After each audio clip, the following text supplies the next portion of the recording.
You're in the front row. Front row. All eyes are on you. Hi, Brendan. George, hey. Yep. Functional. Well, let's have to know. Showing up's the other half, so you're 100%. I think showing up is like 90%. You having fun or? I don't think so. Oh, no, I don't Were you, Brandon? I'm lovely. Yourself? Good. I'll just stick this one down.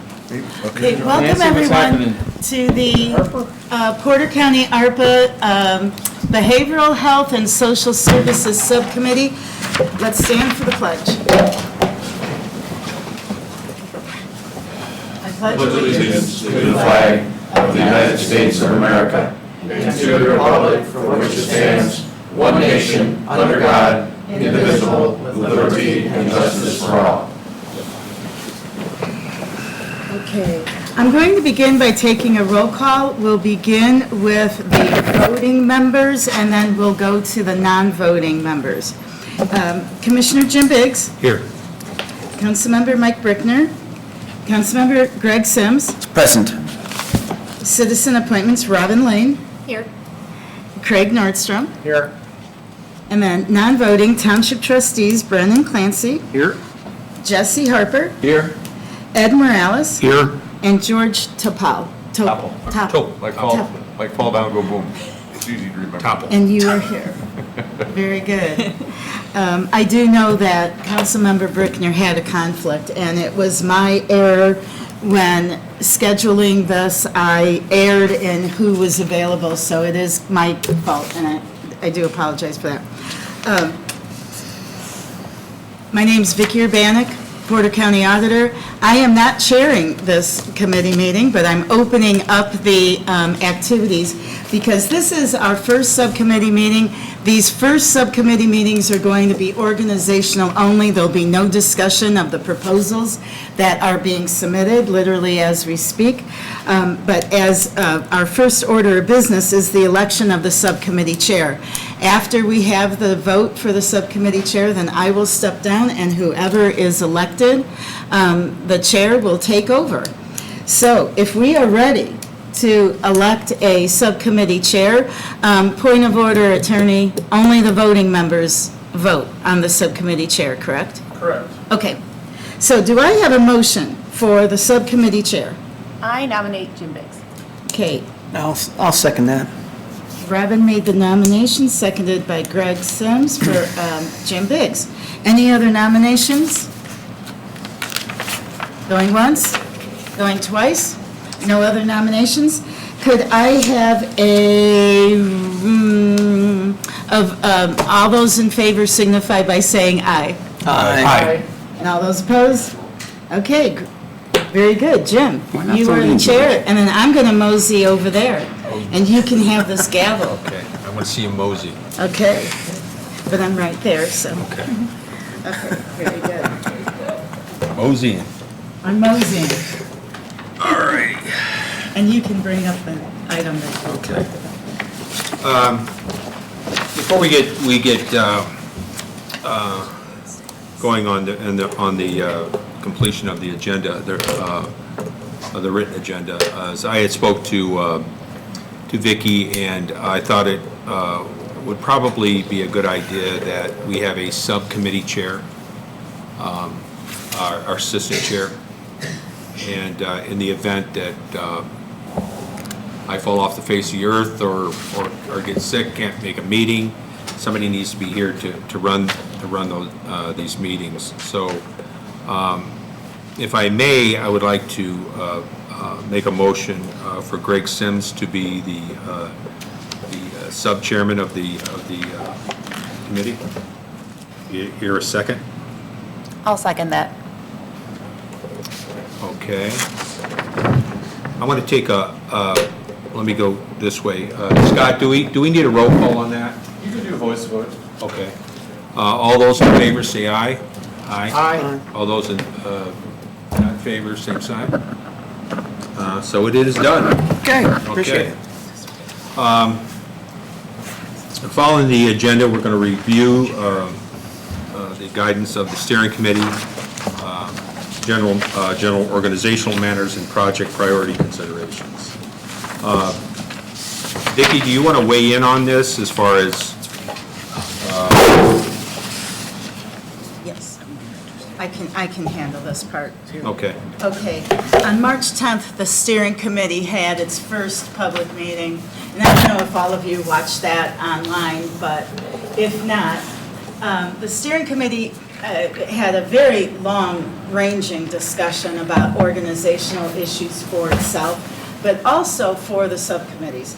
And so generally speaking, I sent all of you some notes about what they said. It's going to be in the minutes. But let me just go over some of the decisions that the steering committee made that will definitely guide your work as you go forward.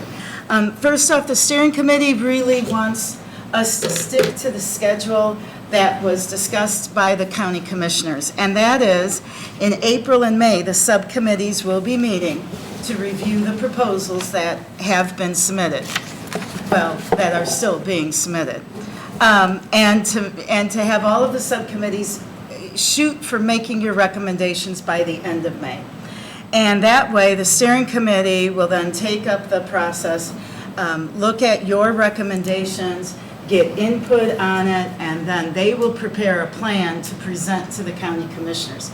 So it's a multi-step process where it comes before the subcommittees, where you are going to be doing a lot of the hard work, and then make the recommendation to the steering committee, and then ultimately it goes to the county commissioners for adoption of the plan and the county council for the required appropriations.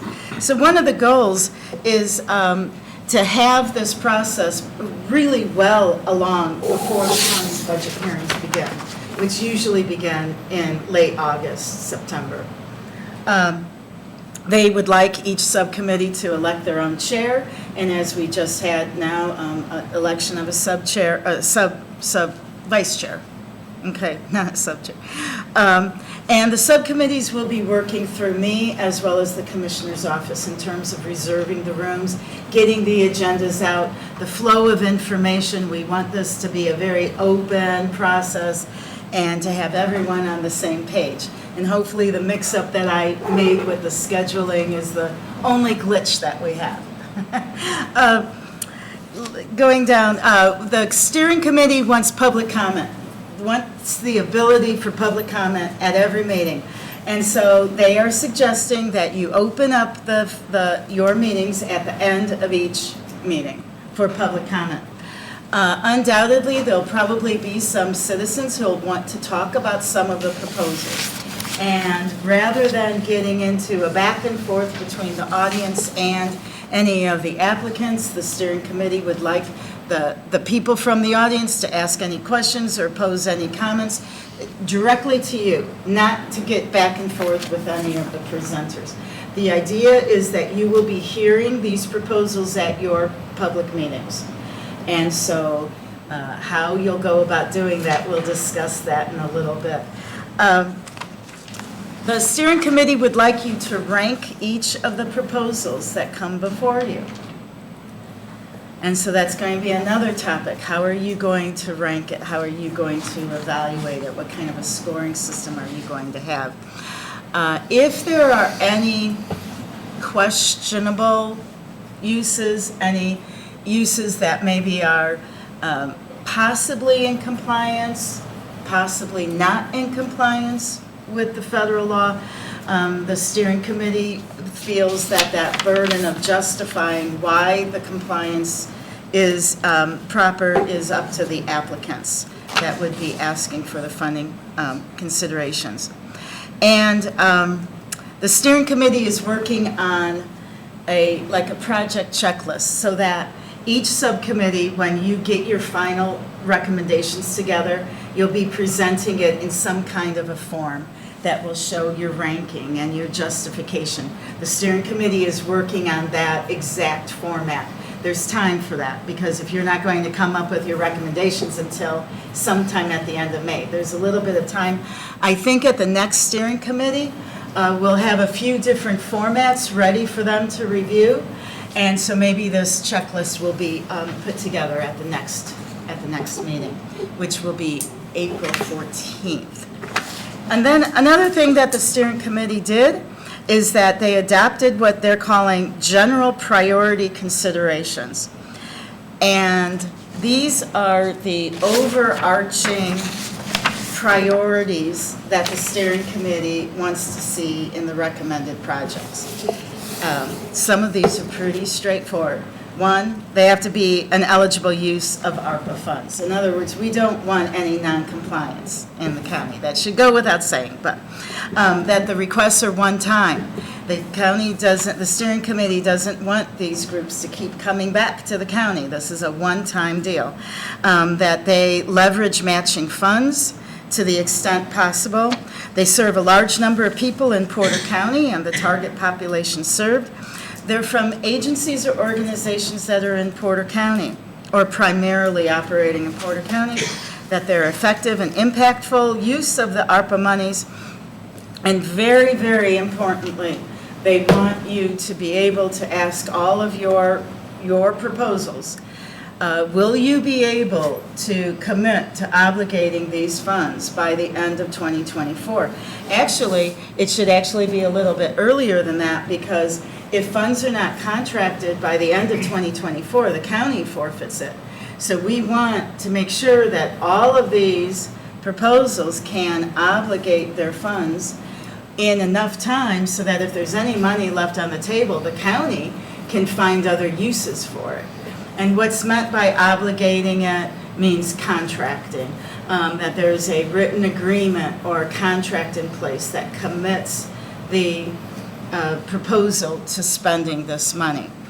One other thing that the steering committee wants you to ask all of your proposals is, will you accept less? There are some projects that might be do or die. They have to have this amount of funding. So you'll need to ask, will you accept less money? And that's one thing that the steering committee would like to do. Now, there's other considerations that may affect the funding recommendations. You can read it on the list, but the level of aid that the applicants have from other agencies, from other COVID grants, to make sure that they haven't had any violations of federal law or really negative audit findings, for example. Basically, the goal here is to ensure that the money that you are recommending to these various proposals are going to be spent properly, and that we're not giving it to maybe an organization that, you know, the CEO was just indicted last month. I'm not saying that we have anything like that, but it's just a matter of making sure that the groups are in compliance with all of the federal and state laws to the extent possible. Now, I don't know if the attorney wants to chime in, but I think this was a point that was made, that these are just the steering committee's basic. Just a general overarching consideration. Right. And the subcommittee, you can impose additional requirements or restrictions on the proposals as you go along. This is just from the steering committee, some ideas that they want you to think about as you go forward with these proposals. And the only thing I would add is that on the, is it capable to obligate the funds by December 31st, 2024? That seems a little, at first thought could be a little bit misleading, very far timeout. You know, we've got all of 23, all of 24, here we are in 22, but depending on the type of project and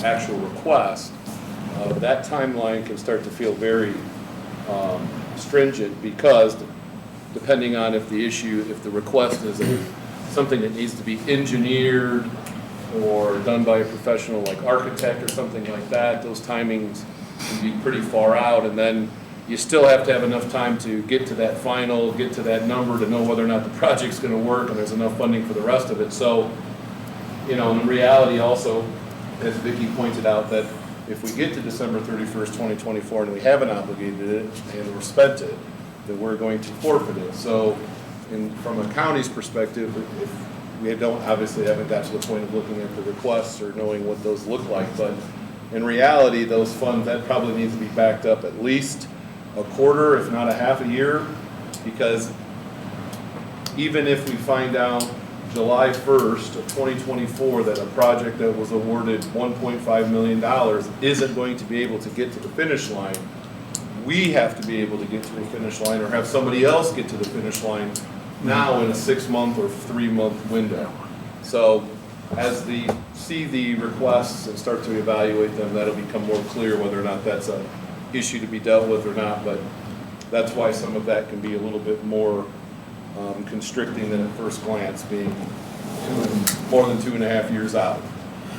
So you're saying potentially it could be like a waiting list, so to speak? Well, you have to, if you went right now and went to a design firm and said, I need XYZ designed, I mean, you're 18 months, because there's a significant backlog. Everyone has to remember, everybody got ARP money.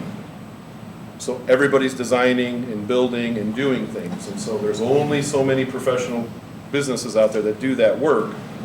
Even in the best of times, that's a 12, 16-month situation. So it just depends on what comes in, but that's kind of the puzzle pieces for the timing.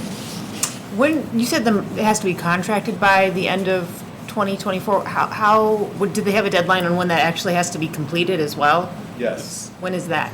December 31st to 26th, it all has to be spent. Okay. So one of the items that you had mentioned, Vicki, that I think all of us should take interest in is a scoring system. Do we have a developed scoring system at this point? No. Okay, and listening to all this, so what's going to be tantamount to this board is us having ourselves organized to move this along as it should be. We can't expect the applicants, the applicants are the applicants. They're either going to have their business in order when they come in front of us. If they don't, then we have to react to that. But it is important for us to be organized and ready to go as soon as we start receiving the first applicant or applicants. So we need, as I see it, we're going to need to develop some kind of scoring system to make this fair. Otherwise, we're shooting from the hip depending on who the applicant is, and we don't want to do that. Right. So, Like a And the rubric? steering committee didn't give any specific guidance on that. I think the thought was, let's wait to see the proposals that come in, and then it's up to the subcommittee to determine how best they want to score it. Would that be? Well, yeah, because the problem of trying to develop a scoring that goes across these categories. Exactly. I The mean, different categories. Well, the different categories, you really are start to comparing apples and oranges. Right. But within this committee, I think there's the ability to, come up Do with a that. scoring system that's unique to this committee, and the next committee can do that, so on and so forth. So what I would like everybody to do is the only way this is going to work is if it's a team effort, is that by the time that we get into our next meeting, that everybody compile a list of how their ideas of how this should be scored. Each application should be scored to make it as fair as possible. I don't have the answers for that. I don't think any single individual up here has an answer for that, but I think that if we... I do. Do you? How does that go? I was waiting for you to speak up there, Jess. But I think if we all throw ideas in, we can come up with something by the end of the next meeting. Because we really can't turn the lights on and start doing anything here until we have some kind of formula to score these applications. So that to me is, I think, is our most important job at this point. And then, Go sorry. ahead. No, I'm sorry. Go ahead. Then the next question would be is then once we score ours and all the other groups score theirs, then how does the overall steering committee then score that? Or The is steering that, committee's gonna have to get to that point. But at this Okay. point, when this committee hears all the proposals and they're ready to make the recommendation, that whether it's 1 or 30 okay, things go up and these are the rank and this is the proposed dollar amount. okay. And how I read it, Scott and Vicki, was that whatever this board ends up recommending is going to carry a lot of weight. And we will present it. We will make our case as to why these particular applications should be considered.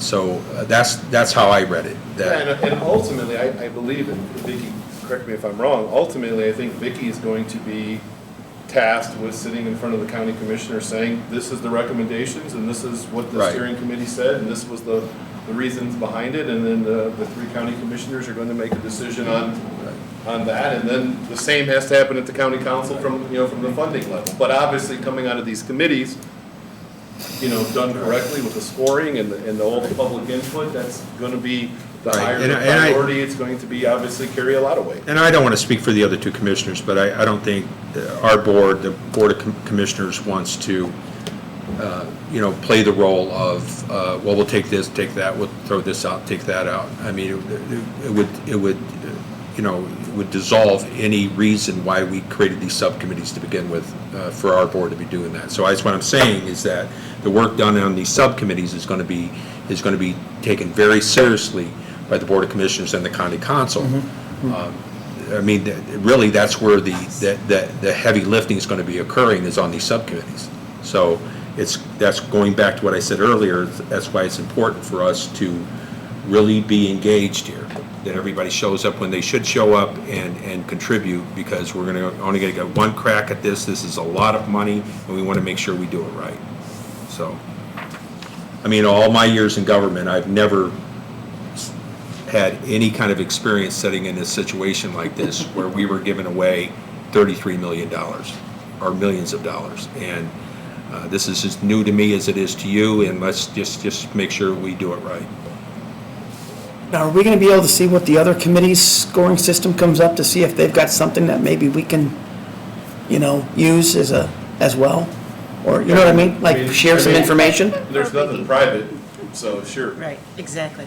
you know, But why- I think the But point, as Scott has pointed out, Greg, is that, each of these subcommittees are unique in their Right. own way, so. Well, no, I know that, but there might be some similarities. Yes. I mean- That's all I'm I saying. mean, for instance, the other subcommittee that Commissioner Biggs is on, non-for-profits, that's going to have a list of things that may make priorities, but there may be, to your point, there may be one or two things off that list that we could bring over here, but that's not going to look much like the rest of the scoring. Right. Or the infrastructure committee, or the COVID, so there's Yeah. parts and pieces, but it's not. Well, let's try to keep moving on. The fourth item on the agenda is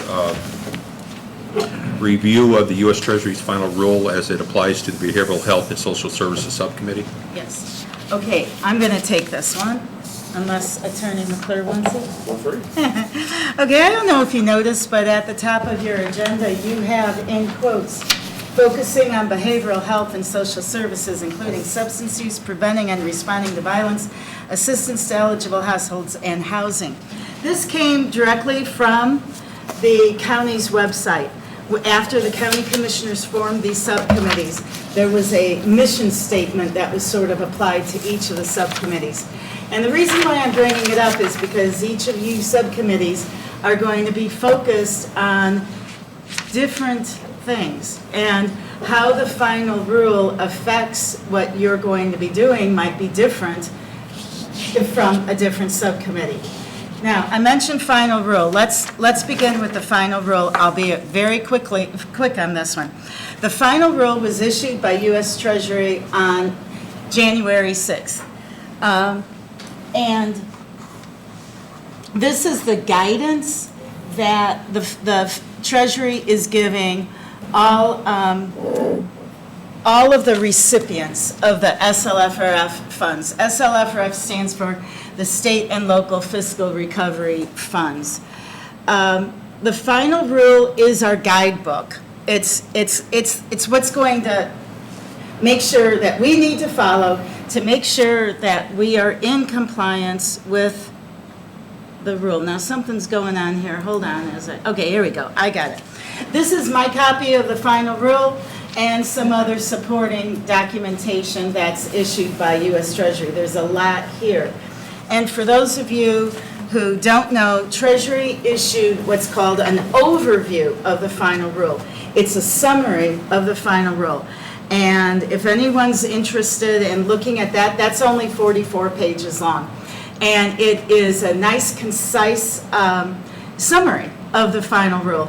It's available widely online. We can get copies of it for all of you if you're interested in it. In addition, one of the things that I've put together is, I handed it out for you. I'll address that in just a second. On the screen is a slide that some of you may have seen before. These are the 4 main expenditure categories that's allowed in the SLFRF program. These apply to all recipients throughout the entire country. It doesn't matter whether you're a state government, because states also received ARPA monies, or a city and town, or another what's called a non-entitlement unit, or counties, which is what we are. So these are the 4 main expenditure categories. Now, this expenditure category that this subcommittee is going to be dealing with, I believe exclusively, is that second one, called public health and negative economic impacts. In the final rule, this category is broken down into 8 subcategories, and some of them refer to public health, and some of them refer to negative economic impacts. And now on the next slide, I'm zeroing down just a little bit more. The categories that I believe this subcommittee is going to be focused on are the ones that are circled, the first circle, the blue circle. You're going to be looking at projects. These are broken down by uses of the money, okay? The other part of this expenditure category is focused on negative economic impacts. And the focus of those sections deal not so much with projects, but economic harm. And let me go back over this a little bit more. What you're going to be looking at are projects that are going to be hopefully proposing to carry out one of or more of the enumerated uses in the final rule under COVID-19 mitigation, prevention, behavioral health, medical expenses, if any, responding to violence, and assistance to households. Essentially, you are going to be focused on projects, and the question that you need to focus on, in my opinion, is what projects do you feel Porter County should use with its SLFRF allocation? Not necessarily what projects do you like, do you think are good ideas, or who you have friends with in all the nonprofits, because a lot of these applicants are nonprofits. But what do you think makes sense for Porter County? What projects do you think Porter County should carry out? And I'm emphasizing this as projects because these are going to be projects that the county's going to say we want to pursue. Now, in reality, the county doesn't really have the staffing to do some of these projects, may not have a department to do some of these projects. So basically what the county's going to do is they're going to enter into agreements with groups, other entities to carry out these projects. These are going to be called sub-recipients. And the money that might be given to them are going to be called sub-awards.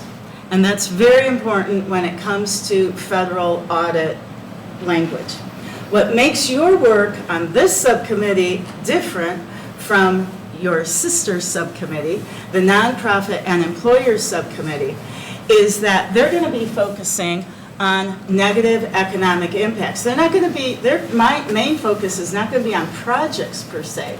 It's going to be answering the question, was there an economic harm or impact that the group or entity or small business experienced? It's a different question.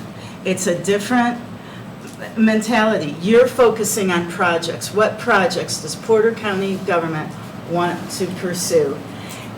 And the groups that are going to carry it out on Porter County's behalf. Whereas the nonprofit and small businesses subcommittee is going to be focusing on beneficiaries, giving direct assistance to these groups that can demonstrate that they had economic harm.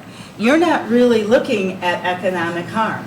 You're looking at projects, what makes the most sense for Porter County to pursue with its allocation. And I don't know if I'm confusing the issue, but this is a big old slide. But this goes into the difference between subrecipients and beneficiaries. In a nutshell, subrecipients are basically carrying out a project on behalf of the county, okay? Whereas beneficiaries, they're receiving a direct cash assistance because they suffered economic harm. Subrecipients are going to have to comply with a lot of requirements because we, the county, are going to be responsible for that money. So let's say that you propose, and I'm not going to give an example, you propose Project A, and nonprofit Z is going to carry out Project A. Well, Project A is still our responsibility, the county's responsibility. We will have to track every dollar of how Project Z, or nonprofit Z, spends the money. We're going to monitor it. We're going to ask for lots of reporting. They're going to have to register at the federal level. We'll get into this a little bit more. We're going to have written agreements with each of these subrecipients. It is still our grants, and it's a sub-award. If I'm sounding serious about it, it really is, because we are going through a federal audit right now, and they audit our sub-awards. It's very serious stuff. And we're going to have to just monitor and track everything that is being proposed. Whereas the beneficiary is something a little bit different. Now, many of you are not on the sister subcommittee. Some of you are, though. And so you're going to have to wear your different hats. And this speaks to what you were talking about, Attorney McClure, with the different ranking, the different methodology, the different criteria, because the nonprofit subcommittee might want to come up with its own set of rules in terms of how they evaluate economic loss. You won't have to evaluate economic loss. You're looking for projects, okay? Does anyone have questions or need me to clarify something? So what if somebody, because I know for the application process, what if somebody submitted in the non-for-profits area, but it really should probably be in our area? Are you guys going to be the ones that are kind of filtering Yes, those? yes. Okay. Okay. That's a very good question. The proposals are due tonight at 11:59 p.m. and they are still coming in. And my basic review of the ones that submitted to your subcommittee, the very basic review, is that they submitted to the right subcommittee, okay? But there are a few that submitted to other subcommittees that could kind of go either way. And I'd like to get with the attorney to kind of go over where I think it might be better for them to be. Let me just give one example, I hope. There was a proposal that was submitted that I don't feel really met the criteria for one of the subcommittees, knowing what I know about the rule of the final rule, and I think it really should be referred to this subcommittee. Okay, when it gets to that, we will let you know. This was originally submitted to the other subcommittee, but we think you should hear it, or vice versa. And some of them are kind of gray. They could go into different subcommittees. That's the case with two other subcommittees. It doesn't affect you, though. It could really go into either one. But all of these proposals are going to be publicly available very, very soon. And so everyone will get to see all of the proposals. So yes, we will be sorting through all of this. But like I said, preliminarily, the ones that submitted to your subcommittee, I think they picked the right one. Yes. I want to ask this question as early in the process as possible. Uh-oh. I'm on the board of two organizations in Porter County. Is it a situation where I have to recuse myself if somebody applies for money? Or should I just right now say, I'll go off graciously? Or do I go off these boards? Or what, how is this remedied? Have they made application? Do you know if they've made application within, I know that one has. for this committee here? For not-for-profit, I know they have. But I you're mean, not on I would be willing to graciously bow out. Well, you're not on the non-for-profit You're not committee. voting on that board. Right, but I'm also on the advisory committee of, advisory board of an organization, and the person's sitting out here. Well, you can just abstain from that vote. Can I? Can he not? If they So, wouldn't help the scoring system. does the organization that you sit on the advisory board, are they making an application to this subcommittee specifically? I don't know. Are they? Do you know? You are? Okay, yeah. Then that's a problem. Then why don't I just step down? Is it gonna be a huge problem to replace me? I'm sure you had other applicants, yes? Yes. Yeah, yeah. I mean, I just wanted to serve, you know? I've worked in healthcare. I love the county, lived here since 1987, but because of that, I don't want your work to be hindered one iota because of me. I appreciate that. So I'll just step aside. Is this whoa. Scott, is this something that, as the law reads, is this something we have to do? Is it something we can simply say, when that particular application gets in front of us, he has to recuse?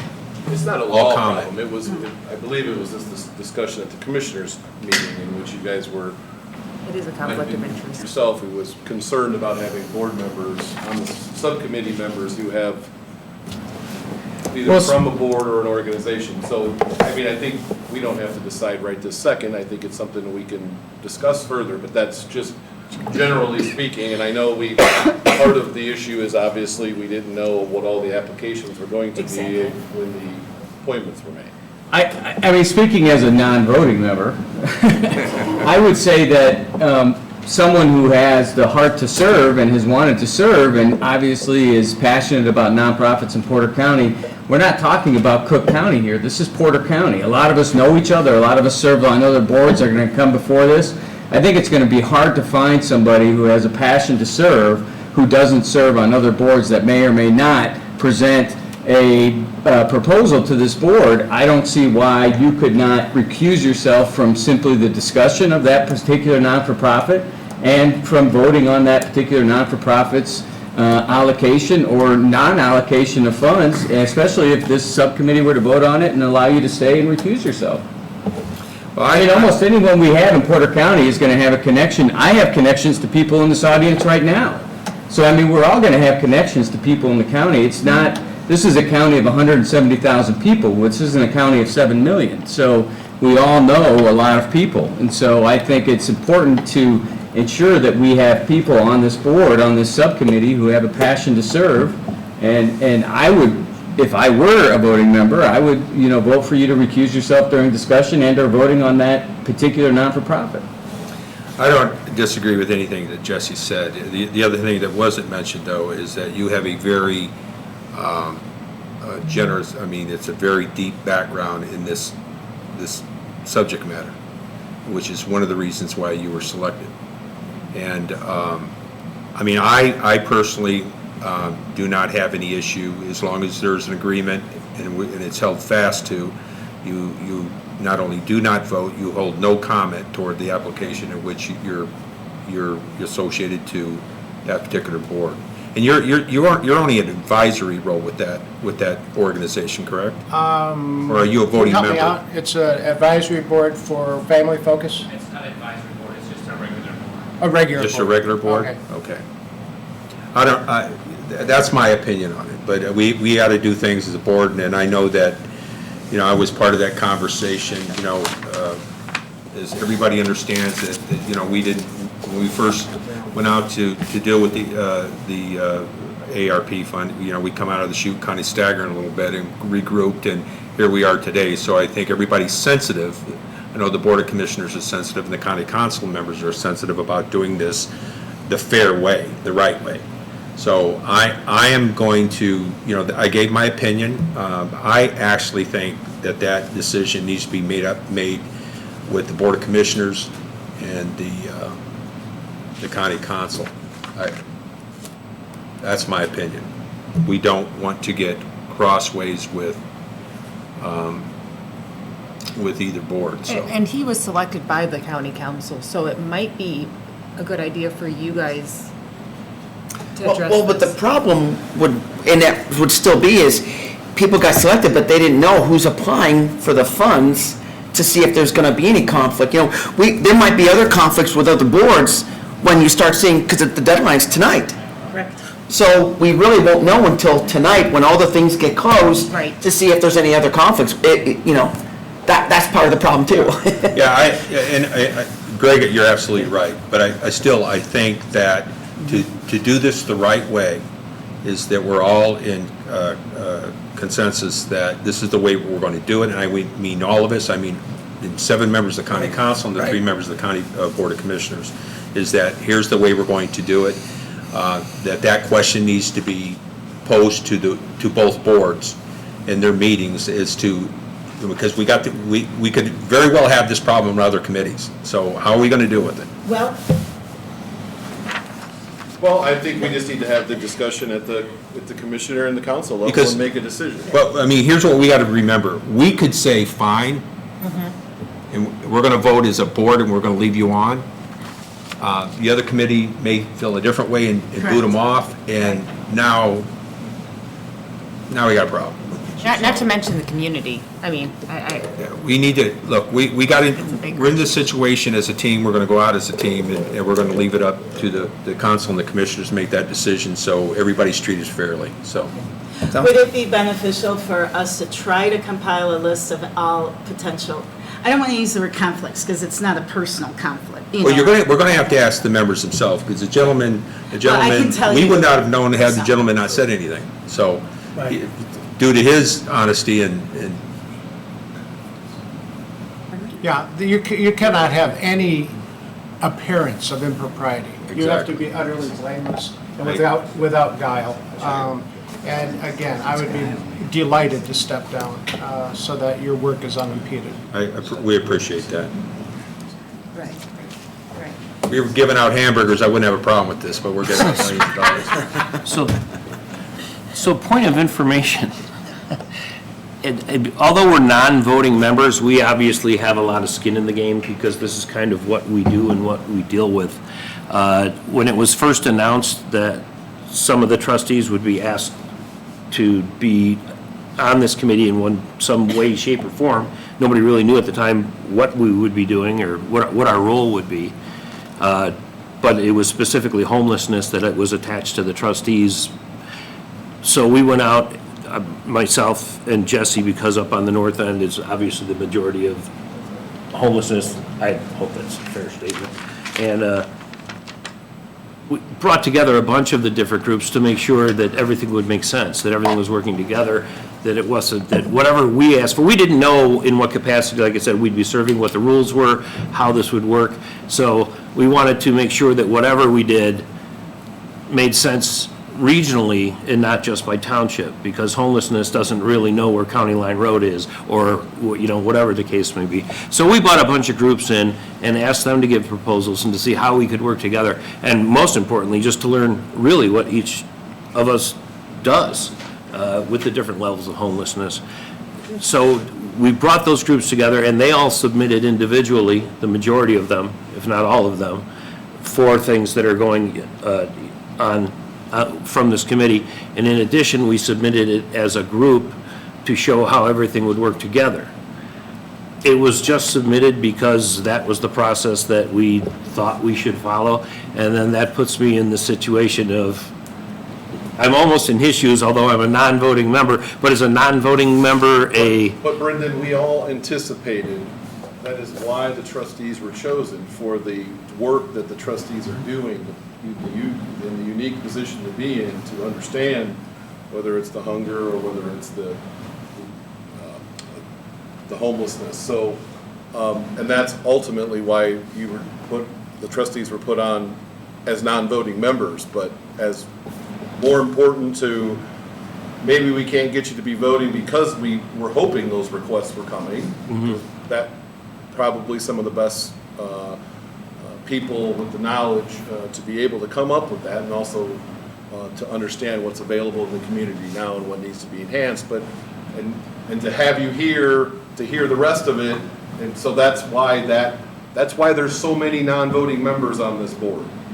Okay, that's why. So your group, or that group that's come together to do those submittals, that's ultimately why you're non-voting. So we anticipated that issue coming up. And we wanted the trustees to be here, again, on the board, on the full committee, because you are uniquely situated to have knowledge that maybe no other elected officials actually do have as much access to understand the problem. I just wanted to. Right. Especially this particular board, because we're looking at programs and projects. And a lot of those are being, I would guess, I've never been a trustee, but they're flowing through your department somehow, or you know of them. So, and I mean, you're going to be, the advice is going to be golden when we turn to you and say, what do you know about this? You know. Okay, I just wanted to make sure, because I'm probably going to know 99% of the people that are, or organizations, I should say, that are applying. How could you not? I mean, We're hoping you do. No. We'd be worried if you didn't. No. We would. but I want to get back real quick to the situation involving one of our board members, is that the commissioners, Scott, or Vicki, we could get this question in front of the two boards as quickly as possible, so there's a decision made. And this comes from out of having served on the town council of Beverly Shores, is that, at the beginning of the year, on our term, we had to disclose conflict of interest, any possible conflict of interest. No. And it's kind of apparent here. So, not that I would necessarily be biased, because I can be a pretty good unbiased person, but I would be delighted to step down. I don't want anything aspersions towards anybody. First of all, thank you for bringing it up early. I do think it's something the council and the commissioners need to put their heads together and come up with whatever the answer may be, and if there is the decision to move forward with, like in your situation, what the rules would be to allow that to occur, so then that way it is a little bit more, or it is the same across the subcommittees. Did you have any additional advice, remarks in regard to? No, other than I Final mentioned rule. the final rule and the overview of the final rule, and also as part of your handouts, and this will be available online as well, I tried to put together all of the enumerated uses in the final rule under the category assistance to households and the larger category of public health. Enumerated uses means that it's actually spelled out in the final rule. So if we have a project that can be described that, we have pretty good assurance that that's an allowable program or project. Some of these enumerated uses are listed pretty clear-cut. Others, you have to read through the text. So I tried to do my best to pick every single enumerated use there is, and the handouts that I gave you, again, deals with public health and negative economic impacts, public health, which goes over the four subcategories, and then assistance to households. And so you can use that as a reference. I think that with each of the proposals, we'll get a good feeling if it is an actual enumerated use in the final rule. And I feel pretty confident that the vast majority that have been assigned to your committee, your subcommittee, are enumerated uses. So that's good. You don't have to worry about that question. But that's the rest of that I wanted to say, Commissioner Biggs, about the final rule. Fifth article on the agenda, scheduled subcommittee meetings and presentations for April and May. So we've got to pick dates, a date or two. that when we can meet or would like to meet.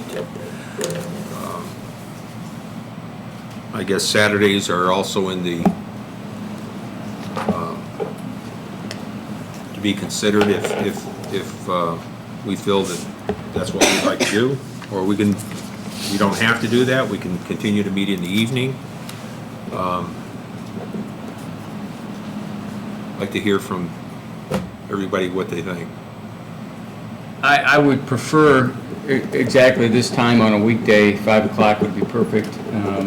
If the Commissioners' Chambers is open, however, I'm open, as you said, Commissioner Biggs, if it's a Saturday, it's a Saturday, I'm fine with that as well. Well, we have to, I mean, and I was gonna mention it before we adjourned here tonight, that, you know, it's to really thank those of you who volunteered your time here, and as well as the elected officials, the township trustees on the end of the dais here. That, I mean, this is a pretty big, pretty important job that we're gonna have to do, and a lot of people didn't want to do it. And, but here we are. I just wanted to thank you for you know, stepping up to the plate and taking a swing, so I just wanted to get that out of the way. But, okay, let's look at, we got a calendar, you got a calendar in front of you. Look at, what are we looking at, the month of April? Is any one day better than the next for any of the members on the board?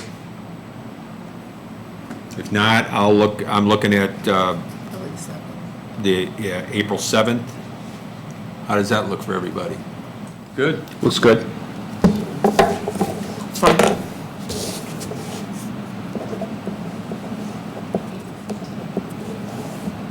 You got a problem with April 7th? No.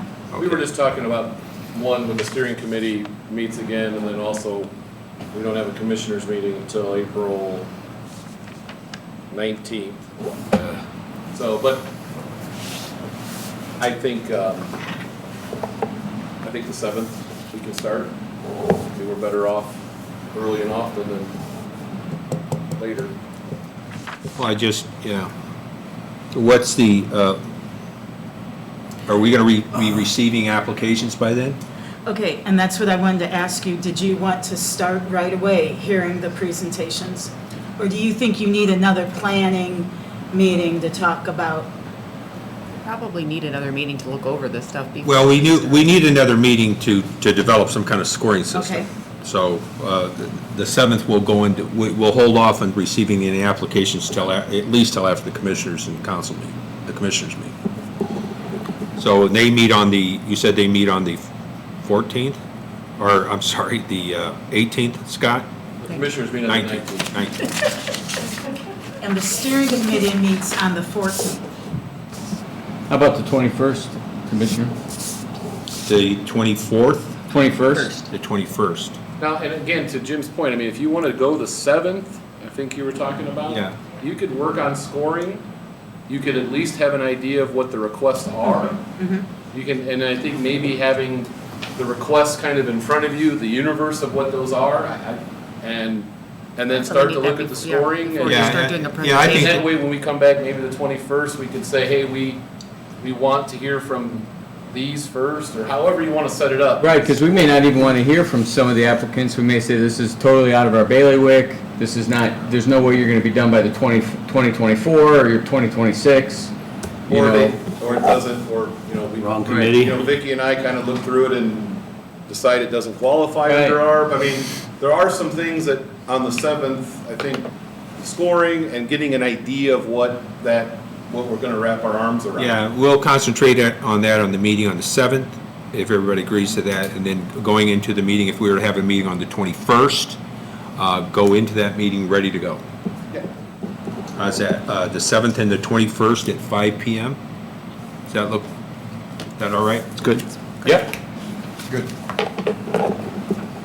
And to answer the question about when will you hear of the proposals, I believe that they're going to be posted online. The rule, not the rule, but the commitment was within 5 business days after they're due.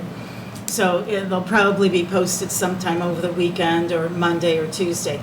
Now, the exact listing of who's going to be assigned to your subcommittee, that might take a little bit more time. But we'll get that to you. Okay. But you should have that by the 21st. By your Okay. 7th, by the 7th, you'll have your listing of all your projects. Okay. All right. And one other thing that I'd just like to ask for you to consider for your 7th meeting, when we talk about hearing the proposals, how do you want to hear the proposals? In other words, will PowerPoint. Exactly. Will each group be able to give an own PowerPoint? Video. How long, do you want to entertain video? How long do you want to give each proposal? No more than 4 hours. And we can decide upon that if we see if there's 43 of them or 8 of them. Yeah, and that's again on the 7th when we know. Yeah, and it If depends there on how is- much they're asking for. You Well, know, and somebody for how many that's there asking are. for a There may couple only million might be need a longer time to There may explain be them. 25, I don't know. Look, I mean, my opinion of that is, we can set up, you give 30 minutes for your presentation. I mean, everybody up here is a pretty reasonable individual. If somebody needs another 10 or 15 minutes to get through it, the way that they need to get through it, I don't think anybody's opposed to that. I don't think we have to be so finite that we say, "Hey, you get 30 minutes and you're done, you're out." Timer. Yeah, I don't think that's the way we want to approach it. Hey, Scott, is there any, because this is a subcommittee of a steering committee, is there any open door laws? So if I was to email everybody and go, hey, I was thinking of this for scoring, can we work on that prior to the meeting via email, or does it all have to be discussed in open meeting? Well, you can talk, we just have to adopt it here, Okay. go through why. So, I mean, this committee's got to do the work. I mean, this committee's not a creature of statute, and it's not making the ultimate decision. So, no. With that being said, however, we want to be as open as we can. But I think sharing some ideas of trying to come up with how to come up with a scoring plan on something like this is going to take some time, and it's going to take some work. So, well, first of all, we got to get these meetings out of the way. I'll entertain a motion to hold a meeting on April 7th as well as April 21st at 5 p.m. I'll second. No, you have to, Oh, I can't make the motion. oh. Do I agree? Make a then? motion. I make a motion to approve. Second. All right, all those in favor say aye. Aye. Those opposed, same sign. Okay, we'll meet here again on April 7th at 5 p.m. and then again on April 21st at 5 p.m. Now, this does not mean that we're only going to meet twice. If this board feels that we need another meeting or two to finish the household work, then that's what we'll end up doing. As a board, we'll decide that. Let's see here. One other thing, we're going to need to trade your best contact, as Jesse had stated, he wants to throw out an idea on the scoring issue. What's your best contact? He needs that. So everybody needs everybody's contact information if you don't already have it. Thought we had that.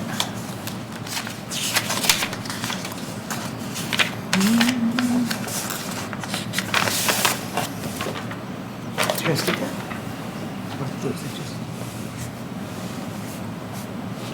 Yeah, I don't know if everybody's got, does everybody have this sheet here? No. Okay. Okay. Could we get copies of this? Well, Sure. You want to make sure that everyone looks at it, make sure it's good, and then we can, Okay. in case there was a mistake. Well, let me look here. Yep. Let the record show I was prepared. Is that the one that, So noted. Who made that list up? Might have been Joy. I don't know. I it got was it. either Kurt or Joy. I think it was kind of a combination of them. But yeah, we can get that to you. Oh, that'd probably come out of the commissioner's office, not council's. I would agree with that. Ouch! Do you I got want- nobody for the sport. Do you want just your contact information for those amongst you, or Yes. the, okay, Yes. you don't need it for everybody, okay?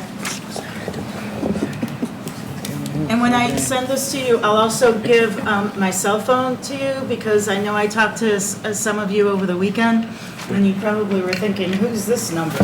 So I'll give you my cell phone so that you know if you hear from me. And that's the question I had, will you and Scott be at every one of our meetings?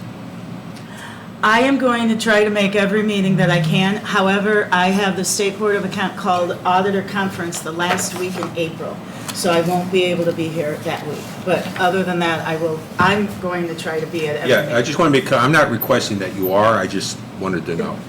You don't want me here, though? No, I'd love to have you here. I like having Vicki. But I'm going to try, just because of, we're responsible for reporting all of this to the Treasury, and And God bless you for doing it. I mean, you're not being paid a nickel. This isn't part of your job description. Thank you for volunteering to do this, so. I do say, county auditors primarily are responsible for handling the reporting to Treasury. Yeah, but I don't think they had a pandemic in mind when they made up that rule. No, this wasn't on the list. We can talk later. Okay. Open it up to public comment at this point. Does anybody like to make comment? If so, you can just, Excuse me. you can, what did you call that? You were going to meander over there or waddle? Mosey. Mosey over there? You can mosey up here and say your piece. Nothing? Susie, go ahead. Guess I'll mosey on down. Mosey in? Price is right. Calm down. Well, thank you, everyone, for being here. It's really great to see this subcommittee in action. This is what I was hoping for, of course, and I'm glad to see it manifest itself here today, and for all your service. Just a couple of quick questions. One is, I'd like to know, I was looking on the website, I couldn't easily find where it was listed that this meeting would even take place. So I'm kind of wondering, maybe I was looking in the wrong place, but I didn't see it easily listed on the website. Do you guys know, like this meeting here, I'm just asking, where was it advertised on the website? Because I could not find it. It was posted where normal county meetings are posted. I'm not sure exactly where. I'd have to look at the website. That was But handled by the Commissioner's Your point office. is you couldn't find it. I could not find it easily, is my Okay. point. I couldn't find it at all. In fact, somebody else told me about this meeting, and then I had called one of the members to confirm, and Here's what we'll do. so it just wasn't Okay. clear. Okay. It's under the agenda I didn't section, even know. Jim. It's where? Under the agenda and meeting section of the Okay, website. okay. And we also put out notices to the newspapers. So, Hang on Okay. just a moment, please. I'm sorry? I'm talking to somebody behind you. There, she had her hand up. But I'll talk to Kurt Ellis and see if there's something else we can do that'll make it a little more apparent. Okay, yeah, because when you look at the Porter County website, there's like on the left side, it says like ARPA process, and if you click on that, then it has the options to go to the different committees. And when you go there, I couldn't, it just had the process where you can sign up, I guess, to get text messages if you want. yes. It may have something to do. So it just is not, you would think you could just easily go from there to, Yeah. the different subcommittees and just get the agenda. Like Attorney McClure said, it was put in the agenda section, probably because we hadn't had any, we were having this first meeting. But I'm going to talk to him and make sure that we'll see if there's something we can do to make it clear to a user. Okay, all right, that's great. That's number one. And number two, and I'm not even sure this is the right committee to address this with, but I was kind of concerned about the deadline, which is obviously today. I felt it might be a bit of a narrow deadline, like a quick turnaround from the time that it was announced, that we were going to be doing this and taking submissions to this deadline. I feel like a lot of people in the community don't know about it, a lot of nonprofits don't necessarily know about it, and I'm kind of worried that there's going to be enough applicants, to tell you the truth. So I don't know if it would be proper to address this with the steering committee or with the commissioners or with who, but I would like for there to be some consideration maybe to move it back a bit or extend it a bit, just because I am concerned that it just is not very well advertised. There might not be enough people applying. Well, I don't know how much better we could have advertised it. I mean, I thought it was pretty heavily, considering what the other forms that we advertised, it was pretty heavily, and there was articles in the paper. The only thing, here's what I'll say about that. If we change that, if we extend it out, what we're gonna do now is gonna run into the problem of those who met the deadline going, foul. Now, you're letting them in. First of all, when does that stop? But you're letting them in, and then say we select one of them. And the person who met the deadline didn't get selected. Well, I'm kind of just more concerned that there's $33 million there that maybe, I don't know, I guess we'll see when all the, proposals come in. Maybe there'll only be like $10, $12 million worth of, proposals there. That's probably actually likely. So, Hey, I'm just speculating here, by the way. As of, this isn't the final list. 4:15 this afternoon. I think the grand total is 55 million in requests. Oh, Oh, okay, well, then that changes everything. I think the word got out. Okay, well, that's good. See, thank you very much, Attorney McClure, because I did not realize that. I was worried about the opposite.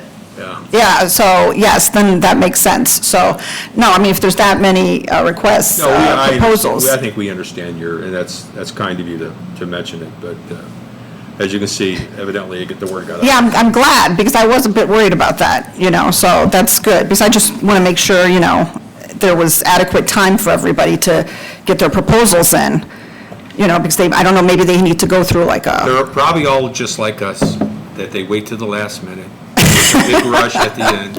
maybe, I don't know, maybe they had to go through their boards or whatever, so, and then the final thing, I did want to address this situation with Mr. Nordstrom here. I really appreciate that you revealed that you might have a conflict.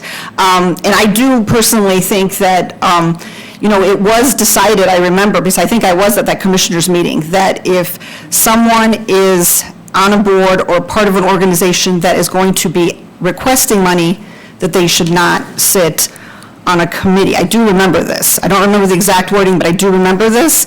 And I do think that it's better just to stick to that decision rather than making exceptions. I think you're going to end up going to be right, because one of the things that we did, we had people that were very capable of sitting on any of these boards, community leaders, but they were running for public office this year, and they couldn't sit on a board. So, again, there's a lot to be said about keeping this uniform, keeping it consistent and fair, and I think at the end of the day, that's probably what we're going to have to do here. Right, because as he mentioned, he was very correct to say, I completely trust him, but it's like you said, you want to avoid the appearance of impropriety, not that I would believe that there would be any impropriety. Perception is everything when you're in this business. Since I'm It on certainly this is. committee, can I make a motion that I resign? I think it would just be the most, Oh, my gosh. I do. That's up to you, sir. This is just the You beginning. probably won't get a second. I'll second it, no. No, You have to understand. I make the I would motion feel that way as well. Craigie Nordstrom resigns respectfully from this group. Well, that's very honorable of you. And I don't think that's going to take a board decision. That's your decision. Yeah, that's my We'll decision. accept your decision. I want to protect you. I want to protect the not-for-profits of which I'm affiliated. I've spent my life protecting people as a minister, as a psychologist, and as a politician, believe it or not, up in the far north. Okay, I'm done. Well, thank you very God bless you all. Thank you, and I definitely hope your nonprofit gets some money here. Can I encourage you to still come to the meetings? I'll sit out there, though. Yeah, but I mean, just for your Oh, expertise. yes, I will. I'd like to ask you that if you have a recommendation for somebody to fill your spot, Okay. that's not connected with Right. that organization or any organization that's Oh, made is application. it council appointed? Yeah, I Or is it council Council appointed? appointed. You let them know. yeah, okay, Okay. sure. But again, thank you for the opportunity, and I took it as an honor. I really did. Thank you, sir. Thank you so much. No, thank you, sir. Thank you very much. Thank you to all the volunteers. I really, really appreciate it, and to the trustees. So that was it. Those are my comments. So I didn't expect this, but anyways, thank you, Mr. Nordstrom. Yeah, thank you. All right, that's it. Thank you. Thank you. Did you have, yes? to first thank you all for your time and your service, but the county has a really amazing text message system, so if you want to know what meetings are going on where, 2 days ago, I said, oh, this one's happening tonight. Oh, look, this one's happening in a few days. So add it right to your calendar. It's super easy, super streamlined. Once the agenda comes out, you get the agenda, you download it. It works amazingly well. So there's definitely, it's out there, you know they're happening, so this system is working really well. And you can even choose, if you just want the ARPA text messages, you can just get the ARPA text messages, but you have a choice of what you want to get, so thank you. I'd forgotten all about that. It's amazing. You're right. I'm sorry. I didn't know. Before you sit down, could you tell us your name just for the minute? So Oh, sure. we have somebody that's, Oh, sure. Lisa Franco. thank you. You're welcome. Anybody else like to speak? Yes. Hello, Cece Payne. I'm with Morgan Township, and I'm actually the nonprofit that was affiliated with Craig Nordstrom. I did just kind of want to make a comment about the timeline, and so that there's like no misconception that anything was nefarious in that. Craig Nordstrom was new to our board as of last month. And we just got the agenda. I got that notification through Civic saying, hey, the agenda's posted. And when I pulled it up yesterday, I showed my boss. I'm like, oh, our board member's on there. And so we immediately thought there was going to be an issue. So I'm glad that he brought it up first. But I just want to let you guys know the timeline that we just found out. No, we don't that he hold was any of a that, committee no. member. Yeah, Thank Yeah, you. we understand the confusion. That's not a problem. Anybody else would like to speak? Well, thank you for taking the time out of your evening to be here. It's sort of like watching paint dry. So, but thank you to the board, and I guess we'll see each other on the 7th at 5 p.m. is our next board meeting. Meeting adjourned. So what do you need to do now to? Yeah. The trustees can get together and drink coffee and swap lives. Hi, Jess. Oh, what are you doing here? Look at that. See you, George. I told Mr. Morales to look out for you, man. Brendan, I was suggesting that maybe the four of us get together, drink coffee and swap lives or something. That's a great idea. Yeah, so we can figure out, what the townships are, going to. And with, Oh, I don't have a system. No, I was just curious. With the Willow Creek. You better have one. We Yeah, I know that. got a bunch of issues. I was just trying to. Oh, yeah, I know how they do. I like the chat. And I got a part that has got drainage problem big time, because the tiles are flat. How are you doing, buddy? Good. Now's the time. Well, they said they'd fix them, but maybe, I'm reading that stuff, and some park issues. Like we said, that would be something they could do. You're so consistent. Is it your park? It's our park.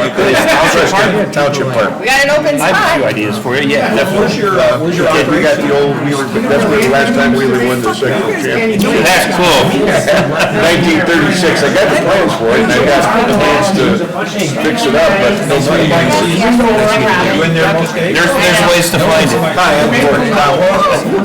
I recognize you, but I can't remember from where. Oh, because I did. But I mean, we got it, let's spend it. I mean, Yeah, glad to. Yeah, I'm just a nurse. Good to see you, Jim. Trying to get Scott, how are you? Good, how are you, sir? What do you think about that? It's really good to see you. Well, I live in England. You look like the last few years. You know me, I'm staying. Thank you. Normal germs freak me out. I don't need a pandemic to tell me to stay home, but it helps. Well, he's probably with Todd Young, is what I'm thinking, because I got the 515 thing. Yeah, I know, I agree. Yeah, this is gonna be a priority. But I'm here. Yeah, I know. We'll do that, maybe next week. Okay. Yeah, probably whatever. Yeah. Yeah, I thought maybe the four of us get together, you and I particularly, because we got so much in common. Yep, yeah, whatever. Especially with the project we got now. Brendan, I don't. Robin. Yeah, I'm just. We're all just citizens.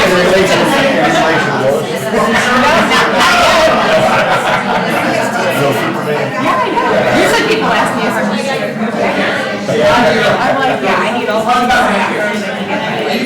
Yeah, but I mean, I was just talking about. This is the shut up to me, and I forgot to leave it. What? One of these big things for somebody, I don't know. I'm Republican. so- Andy made one. Oh, are you? She's a Republican. Yeah, I am. So far. So far. Yeah, no, I've been working. Okay, well, we get. Where you going? I'm going my friends. But then I was like, this is going on. Yeah, well,